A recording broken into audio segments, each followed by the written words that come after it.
Why do students fail despite doing all the hard work, investing their time, and putting a lot of energy into it? Some students just couldn't make it.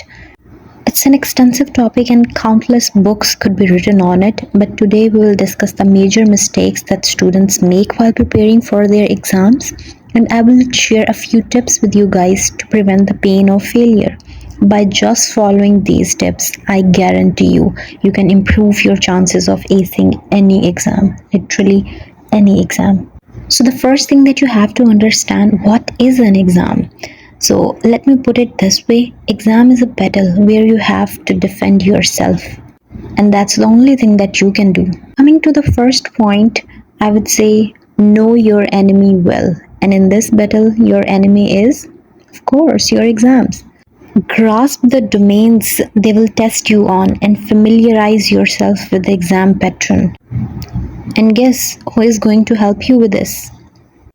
Who is going to be your greatest ally? Your past papers. Treat them as your Bible, as they reveal the nature and type of questions the examiner will pose. Identify the attack points, focus on yourself and where you might be vulnerable. Understand the examiner's expectations. If you grasp those topics well, that's great. But if you don't, it's okay. Everyone has got weak spots. What you have to do is identify yours, especially if they are frequently tested, and strengthen those ideas. Learn to defend yourself by mastering those tips and tricks for your weak points. The third and the most important thing that I would want to discuss is the resource strategy. Don't aim to master 1000 tricks, instead, just perfect one and practice it 1000 times. Remember, less is more when it comes to skincare, a spouse, and of course resources. Concentrate on what you have. Avoid overwhelming yourself with too many resources.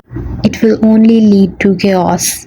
Stick to one by one rule, which means one theory book and one MCQ resource. That's it. That's all you need. Keeping your resources minimal doesn't mean you shouldn't consult other books. You should consult 2 to 3 resources to enhance your knowledge and clarify your concepts.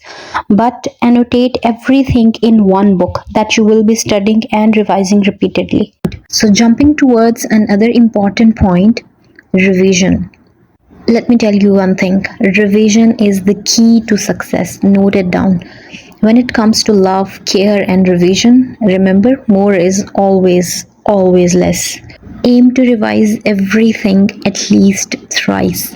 For the final revision, dedicate a week and follow the 4-2-1 rule, which means revise everything in 4 days, then in 2 days, and have a bird's eye view on the day before your exam.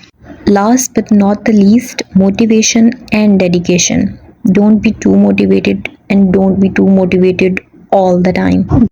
Because you cannot be motivated consistently for 3 to 5 months.